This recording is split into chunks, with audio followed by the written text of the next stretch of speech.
You're about to play an unfinished level from The Last of Us Part 2.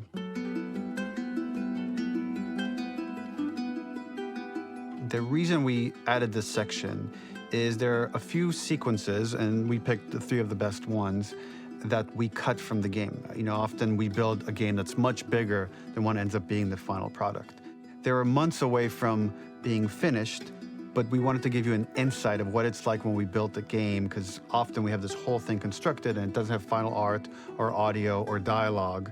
And here you get to see the building blocks of what it's like when we first string a bunch of these levels together. This is the intro to the first deleted level, and this one is the roughest of the 3. We wanted to show more of how Jackson operates. So this is the festival where Ellie ultimately kisses Dina. This sequence would have come very late in the game as a flashback sequence while you're in the farm with Dina. And we wanted to show what is the rest of Jackson doing, and wanted to put on the stick, make it interactive. So you could see when you're outside, there are all these almost like carnival games that you can play. You could mix drinks, you could play with these kids that are playing a sort of clicker Marco Polo, sit down and listen to conversations. And all the different interactions were first or second pass, very, very early passes. The building blocks are there, but nothing is final. And ultimately, while we were very excited by the sequence, it's pretty fun and lighthearted. It just slowed things too much as we're barreling towards the end of the story at this point. So again, reminder, rough, missing audio, missing animation, missing gameplay tweaks, missing dialogue, but pretty representative of what it would have been. So enjoy.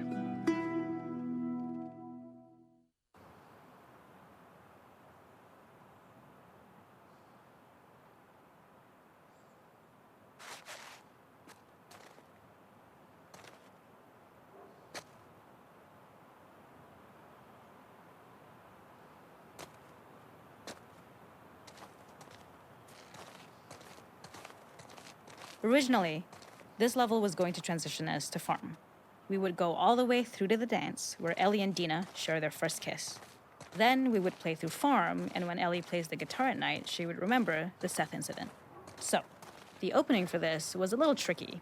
We needed it to match at least a little what you might expect emotionally coming from prior beats, because we were already purposefully disorienting you in time and space. Remember, you just came from this huge fight. To jump straight into it would have been a little too jarring. After some back and forth, we rooted it in Ellie's nerves, calling back to her hands shaking in the theater. But this time, for a much more innocuous reason we'll find out later. She's nervous because she has a crush on Dina, who is the only reason why she's here at the dance. Something we really wanted to do was highlight the way their lives had turned upside down since she went down this path. We had this idea of recontextualizing all of our usual gameplay mechanics that were designed for really violent ends. The workbench, door bashes, throwable weapons, and even the infected, which is my personal favorite.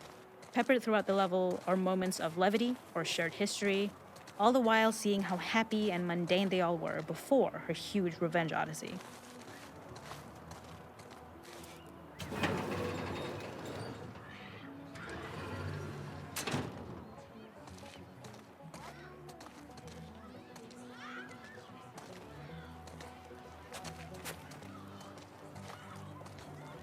It is not a festival without one of these throwing games. This one, of course, uses our throwable system where you're often chucking explosive things or stunning things, but for a more wholesome purpose, although some people take this game really seriously. A fun aspect of this is if you did well, you could win a toy here. Ellie would place it in her pocket. If you had done this, you'd find the toy with JJ, the baby, later back at the farm. When we cut this, the toy made it through anyway because it was so cute. It is the same one you see on the tractor at the farm. Ollie the elephant.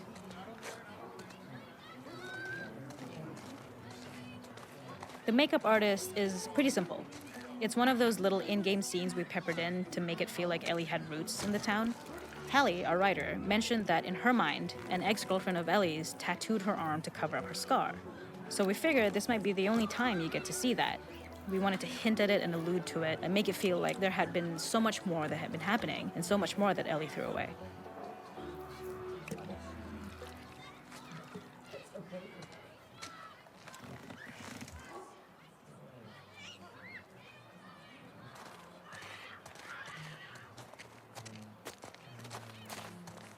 This is one of my favorite sections because I think that it achieves both the slice of life aspect of Jackson while also being a stark reminder of how dark the world that they live in really is.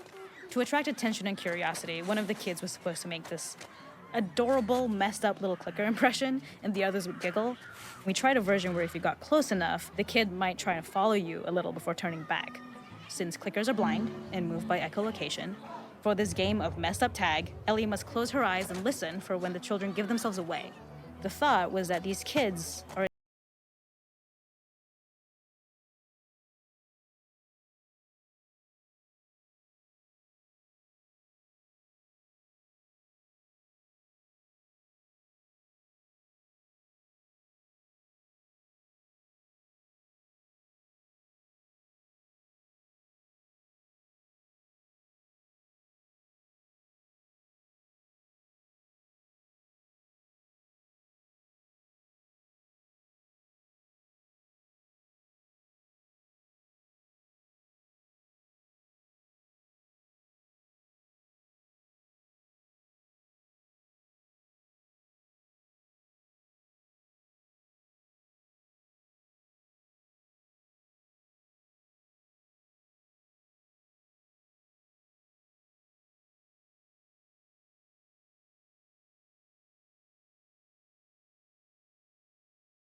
some alone time with each other in a dark corner of a party. It was rewarding the player for peeking into a hidden corner, but ultimately redirecting them back to the festival.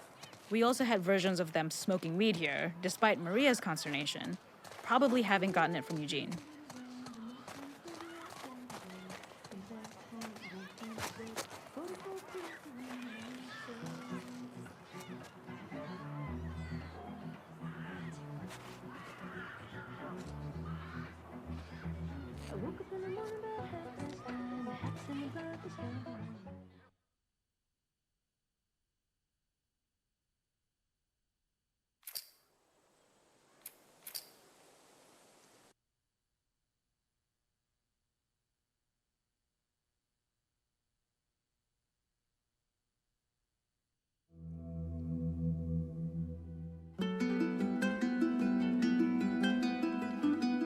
In this second deleted level, which is an extended sequence of the sewers in Seattle, this comes on the heels of where Ellie goes into a building and she survives an attack by stalkers and gets thrown out of a window and gets swept away by the current. And then we cut this section that used to be there in the final game. Now you will get to play it. So this was a way to get a bit more interesting puzzles, interesting traversal, figure out how Ellie can navigate the sewers with the fighting current. Ultimately, with a lot of these levels and these sequences, the reason why we cut them were for pacing purposes. But here it is for you in this very kind of raw form that part of it will feel finished, parts of it will feel like assets are missing as far as audio, animation won't be final. But it's a glimpse into what a game looks like when it's months away from finishing. Enjoy.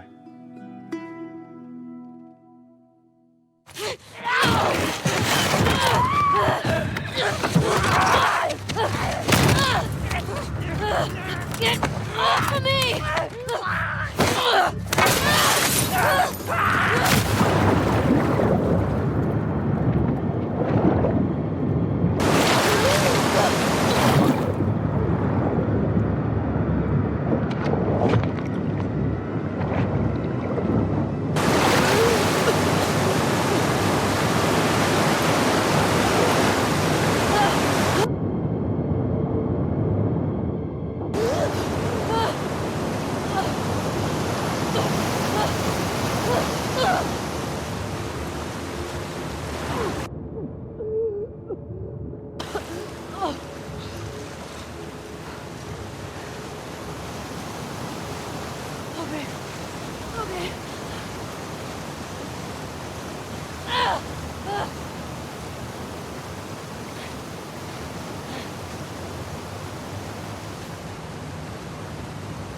Fuck, Seattle.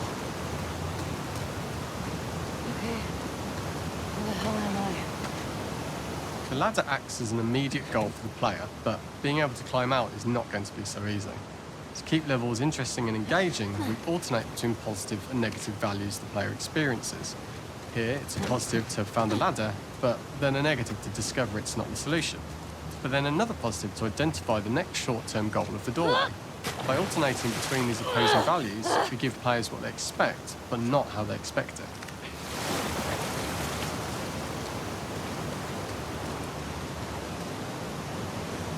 This level, internally known as Find Nora, was quite long in duration as we had to make Ellie traverse a far distance to the opposite side of downtown Seattle. The sewer section was originally longer than what we released the game with, approximately 10 minutes more. This was one of the few areas of the game that used water flow as part of the traversal puzzle. The player has to go upstream to use the current to get to the platform to reach the other side. We mostly cut this mechanic game-wide, however it remained in essence in the section swimming to the aquarium as Ellie when you were avoiding the waves.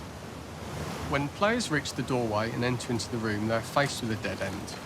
The real reason for this dead-end room is that on the reversal, when exiting back out of the doorway, players are faced with the route onwards. A pipe that they'd not been able to see when they were swept past it on the way in, and something that was hidden from view when on the side platforms. The intention here being that the only option is to go off the standard path in order to search for a way out. Get me the hell out of here. Throughout the rest of the level, we also used light to indicate to the player that they were heading in the right direction. At each turn, however, we blocked the direct route forward. Players would know that they just have to keep finding alternative paths, promoting those feelings of being desperate and trapped. We slowly introduced the player to consider climbing into smaller pipes and crouching in these tight spaces. Up and out. This is to slowly build up to Just keep going and up and encourage the player to climb into such a small pipe that they'd have to be crawling on their stomach, which is something that the player previously may not have recognised as a playable space, let alone the desired route they need to take. We added a tiny space just to reward the player's exploration with a pickup item, and we made sure it was something that made sense that you'd find in this area. A canister and all the garbage that had been washed into the sewers from the surface.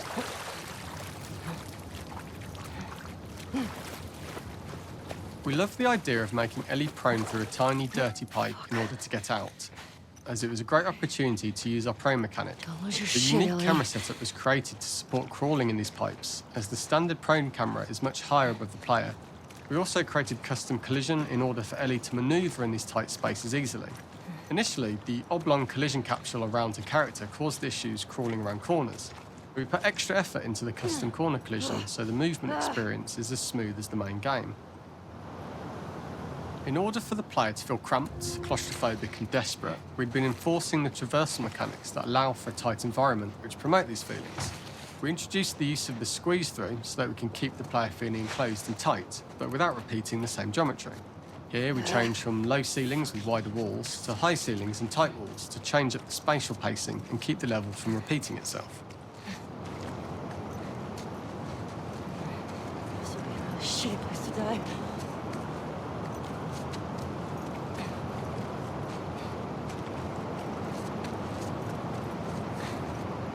Originally, we had the waterline much higher here, so players had to swim through this tight tunnel. However, from watching user test feedback, it was occasionally causing people to discount the route entirely and turn back on themselves. So to avoid any risk of this happening in the final game, we present a lower water level so the tunnel is easy to see and commit to using. Although this isn't as impactful without the prone swim, it's the better decision as it means a smoother experience for the player with no backtracking frustration. We draw the player towards this pipe as it is seemingly the route out of the tight space. Fairly soon it is obvious that this path is blocked. If the player goes all the way up to the bars that block the path, they are rewarded with a pickup, so this journey doesn't feel wasted. It is important to encourage the player to try to progress along this path so that they would subtly be thinking of progress in this direction.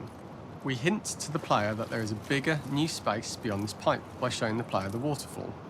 This helps players consider the other route where they don't know how far the tunnel is or whether they'd make it. As we surface from the water and over the crest of the slope, we reveal what is further in this tunnel. A clicker that has sprouted and the fungus has grown on the sides of the pipe. It was great to see people who user-tested this area becoming increasingly worried as we forced the player to squeeze past the fungus and inches away from the clicker's face, all the time not being sure whether the clicker might be alive or attack them. Although we aren't as cruel as to force a clicker attack in such close proximity, we do have a payoff for this moment. This clicker momentarily turned into Joel to show Ellie's PTSD from what happened to Joel at the start of the game. Ultimately, we decided to save this moment for the farm level, as it was more impactful there because it could become the centrepiece of that experience. Whereas in the sewers, we weren't able to make it as much of a narrative point and give it the breathing room and reaction time that it deserves, given the tight space.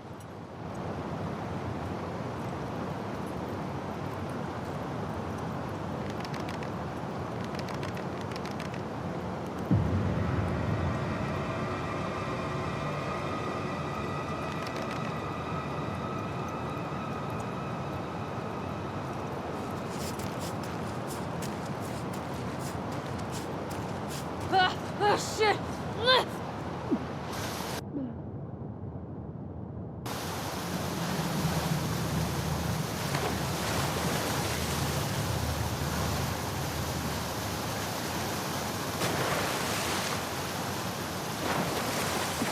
For the final section, we eventually opened you out into a wider area as you traverse through such tight spaces leading up to this. So changing the environmental pacing makes it begin to feel like we're coming to the end of Ellie's ordeal. An earlier iteration used the current that we'd shown at the start to a slightly tougher traversal puzzle to conclude the sewers. The ladder was clearly visible from most of the area, but the player was faced with a fast-flowing torrent of water they couldn't cross. If the player attempted to jump into the water, they were not able to swim across the ladder due to the water's speed. Right. But instead, they had to traverse the pipe running along the top of the space in order to get across the water. This is the first time we get to see stalkers that are embedded into the walls. So this optional room is a nice little early extra that the player gets if they explore. We also use the pickups to lure players over to be close enough to trigger the stalker's attack. This caused quite a few jump scares with user testers who played our game before its release.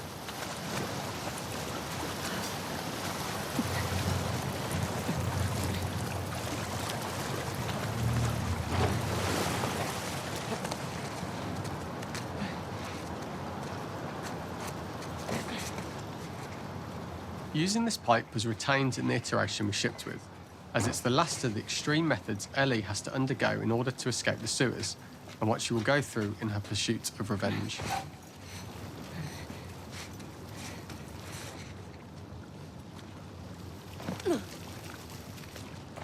The last ladder climb is quite lengthy, and although we could have trimmed it down to a shorter climb, we liked how this last segment of the journey built anticipation for whether there was success at the top or not after all you've been through. Ultimately, the ladder exits out into the subway station, which is how it connects in the final game. Ellie then has to find her way to the hospital from here, crossing paths with the scars for the first time.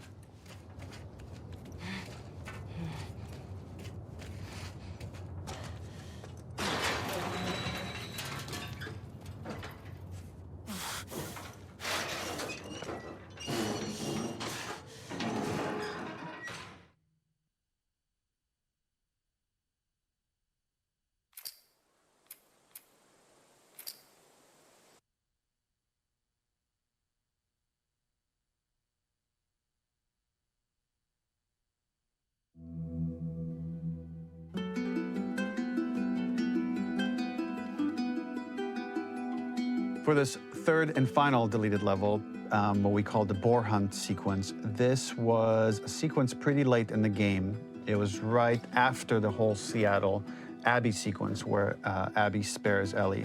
And then we wanted to come back into Ellie's story, but keep it a bit mysterious of how much time has passed, where is Ellie now?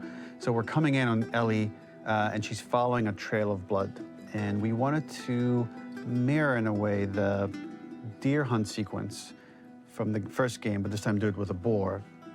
And there's something with Ellie that now she can't let go of this violence. She's pursuing it, even against this innocent animal. This was another opportunity to show how the violence that Ellie has experienced, the violence that she witnessed being afflicted onto Joel, is still sticking with her. And she's still experiencing these PTSD moments. This was a sequence that was pretty far along and was cut pretty late in production. Parts of it are still really rough, but the gameplay, the building blocks were all there. I think you'll have fun to see, like, again, a rough, unfinished sequence that you can play. You can see all the way to the end, and including a cinematic that we end up cutting. And the remnants of the sequence ended up being mentioned in Ellie's journal.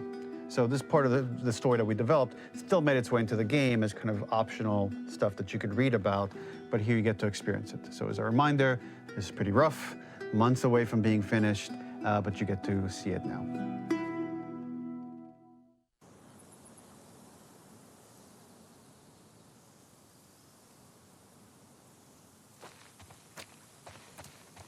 So the boar hunt was one of the hardest levels for me to work on. It was a huge challenge with the systems that we had, and we kept trying, but it never felt quite right. Originally, the level happened after the Jackson Festival, which also got cut, but before Farm. Once the festival got cut, it became the prologue to Farm. The intended experience is that we jump forward in time after the fight with Abby in the theater. We don't know where Dina is. We likely assume she's dead because she was just bleeding out. Ellie is alone. Her hair is short. So maybe this is the future or the present. And she's hunting. Hunting who? Abby still? Here it is.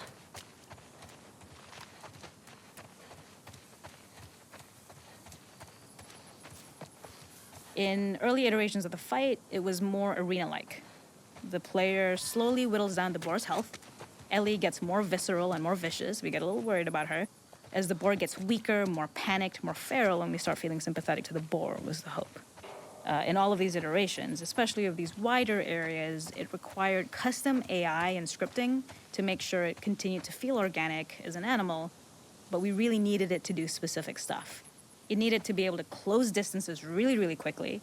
It needed to charge to attack, but we wanted the feeling of hunting, so we needed to track it down from afar. And we also needed to discourage the player from attacking the boar when it's that close, or it would kind of turn into this melee kerfuffle. How do we do this in our world while keeping the boar believable? We must have gone through 5 or 6 iterations of the boar fight and all, and every single time it changed pretty drastically. We split it into clear phases, where one was like all long range. We tried another where you're getting close and you get the jump on it quite literally. You're jumping off of a rock to attack it.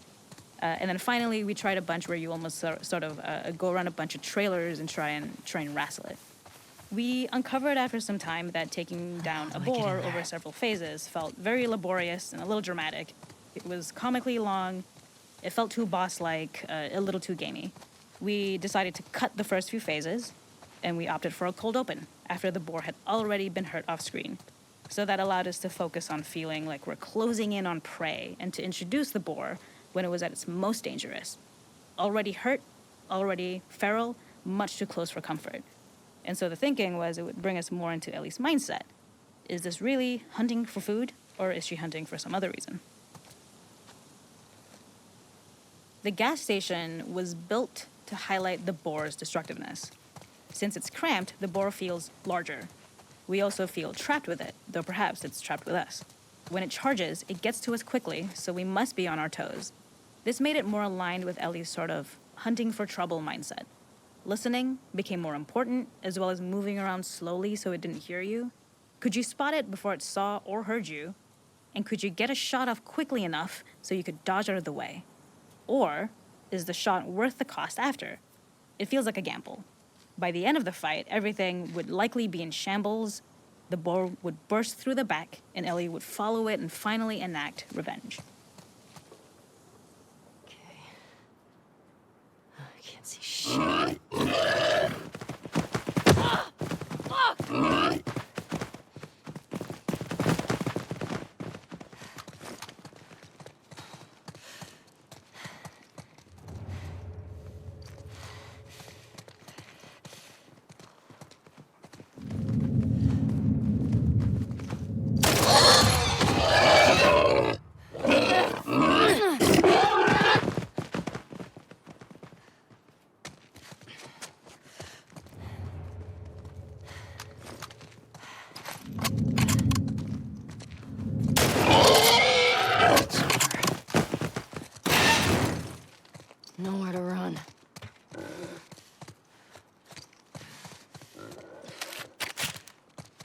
boar kill was supposed to be anything but glorious.